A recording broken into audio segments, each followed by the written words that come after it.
Hello, hello. Today I just want to take a minute. This is Terry with Terry Talks with one quick coaching moment called shift. So the two S words are shift and serve. And so what does that mean? What does that mean? So last week I just had a day. Have you ever had one of those days you're just like agitated? You're just not quite sure what's going on. You're a little bit short fused, a little bit agitated. You're nothing's really happened, but you just find yourself in what I call a funk. Okay, you're just kind of going through the motions, but then you kind of look at yourself and you're like, okay, I'm pretty sure the Lord's not pleased with me being joyless or short with people, or so you're trying to regroup, but there's like nothing you can do, and you start speaking the word, and there's so many ways you can, and I'm going to just count them, but this is the one I want to serve on one today, but I'm going to recount them. You can dance, you can move, you can get outside and walk, run on the treadmill, because that just, it gets the endorphins going.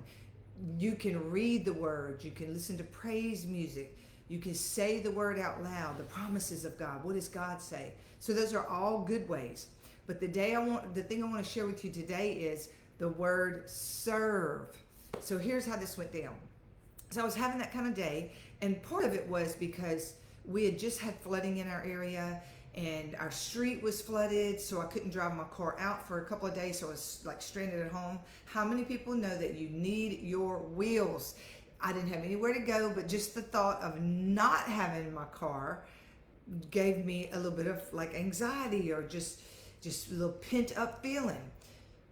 So the day that we were able to get our cars out across a vacant lot next door and park them in the subdivision next door, so now I was able to get to my car, but I had to walk to it. So I'm just walking over to my car, and I said, I'm just going to go and I'm going to run some errands. And then I thought, you know what? No, I'm going to go get a massage.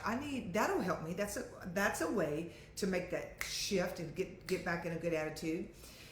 So I got in my car. I called the masseuse that I normally go to, and they just so happened to have an opening in a couple of hours. So I ran some errands. I went over there.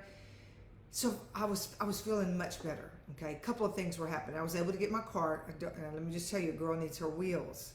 I was able to get a massage. Who does not feel better with a massage? Okay, who does not feel better with a massage? And so I'm driving home, and I thought, let me check in with my kids. I love to just, when I'm driving, I like to use that time to make some of my calls. So I called my daughter, and I told her I just went to have a massage, and I said, I just kind of had like a little bit of a bad attitude today, and also just felt like I needed to go and just have an attitude adjustment.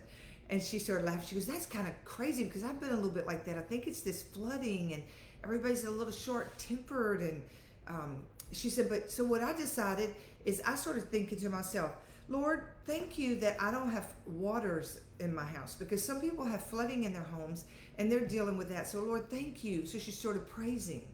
And I was like, well, look at that. She started praising God for what she does have. And then she said something so profound. I'm like, duh, this is it. This is the biggest key. I teach this, and yet I missed it. I was so self-focused on me and what I needed and how I felt. And all of a sudden she said, I just decided to find out who in my office had gotten floodwaters and were dealing with that. So I kind of felt like the Lord laid that on my heart. Be grateful that you don't have floodwaters. And so she said, I decided to buy them all meals. Like send them meals for dinner or lunch, or just send them some food, since they would be in a very hard time. I know, right? I know you're probably thinking, what? That's a great idea. So the two S words is, how do you make a shift? You serve. Shift and serve. Shift and serve. So if you want to make a shift, serve somebody. Get outside of yourself. She was even preaching to me that day, because I was so self-absorbed, so self-focused, that I was just over and over about what was wrong and why I didn't feel good. And all I needed to do was get outside of myself.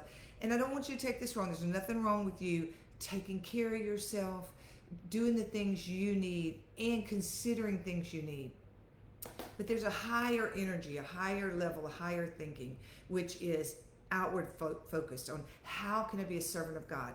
Of course, you have to take care of you first so that you can be a good servant. But sometimes it's just a shift we need to make. So one good shift is to serve. So the two S words today are, if you want to make a shift, serve.